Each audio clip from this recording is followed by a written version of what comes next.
కమలం పార్టీ ఎమ్మెల్యేలకు ఏమైంది? 8 మంది ఎమ్మెల్యేలు 8 దిక్కుల్లో నడుస్తున్నారా? కాషాయ పార్టీ కొత్త ఎమ్మెల్యేలు అప్పుడే వైరాగ్యంలో పడ్డారా? వేదాంత ధ్వనించే వారి మాటలకి అర్థమేంటి? తెలంగాణ కమల దళంలో ఇన్సైడ్ నడుస్తున్న పాలిటిక్స్ ఏంటి? వారి మాటలకు అర్థాలు వేరేనా? పార్టీలో ఎవరి దారి వారిదేనా? బీజేపీ ఎమ్మెల్యేలకు ఏమైంది? తెలంగాణ బీజేపీ ఎమ్మెల్యేల వ్యవహారం తీరొక్క తీరుగా ఉంది. అసెంబ్లీ ఎన్నికల్లో కమలం పార్టీ నుంచి 8 మంది ఎమ్మెల్యేలు గెలిచారు. అందులో 6 ఫస్ట్ టైం గెలిచిన వారే. గోషామహల్ ఎమ్మెల్యే రాజాసింగ్ మూడోసారి గెలవగా, బీజేఎల్పీ నేతగా ఉన్న మహేశ్వర్ రెడ్డి రెండోసారి ఎమ్మెల్యేగా గెలిచారు. మిగతా 6 అసెంబ్లీలో తొలిసారి అడుగుపెట్టారు. 8 మంది ఎమ్మెల్యేలది ఒక్కొక్కరిది ఒక్కో డిఫరెంట్ స్టైల్.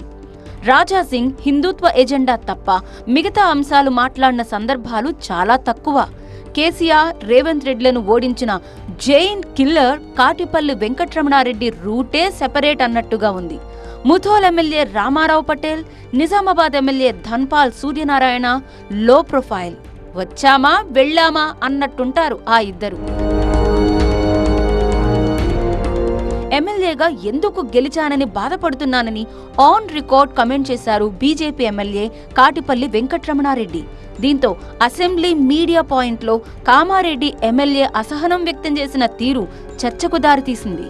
నేను ఎమ్మెల్యేగా ఎందుకు గెలిచాం, అనవసరంగా వచ్చామేమో, తోటి సోదరులను చూస్తే నాకు బాధేస్తుంది. ఇలాంటి వాళ్ళ మధ్యన నేను కూర్చున్నది అనేది నా మనసు బాధపడుతుందన్న, ఇది నిజం. ఆర్మూర్ ఎమ్మెల్యే పైడి రాకేష్ రెడ్డి మరో అడుగు ముందుకేసి రాజకీయాలకు తాను అన్ఫిట్ అని చెప్పుకున్నారు. వచ్చే ఎన్నికల్లో టికెట్ కూడా అడగను అంటూ ఆఫ్ ది రికార్డ్ కామెంట్ చేశారు.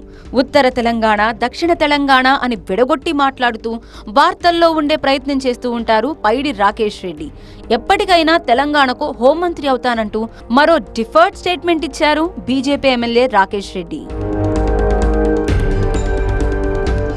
బీజేపీలోని మిగతా ఎమ్మెల్యేల పరిస్థితి ఎలా ఉన్నా కాటిపల్లి, పైడి కామెంట్స్ పై పార్టీలో విస్తృత చర్చ జరుగుతోంది. అసెంబ్లీలో మాట్లాడనివ్వడం లేదని వైరాగ్యంతో అలా మాట్లాడుతున్నారా? పార్టీలో ప్రాధాన్యం దక్కడం లేదన్న ఫ్రస్ట్రేషన్లో ఇలాంటి కమెంట్స్ చేస్తున్నారా అన్న గుసగుసలు నడుస్తున్నాయి. బీజేఎల్పీ నేత మహేశ్వర్ రెడ్డితో వీరికి పొసగడం లేదని పార్టీలో ఇన్సైడ్ టాక్ కూడా నడుస్తోంది.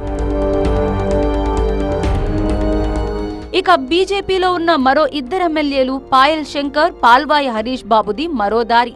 పార్టీలో గుర్తింపు సాధించేందుకు ఆ ఇద్దరూ తప్పిస్తున్నారు.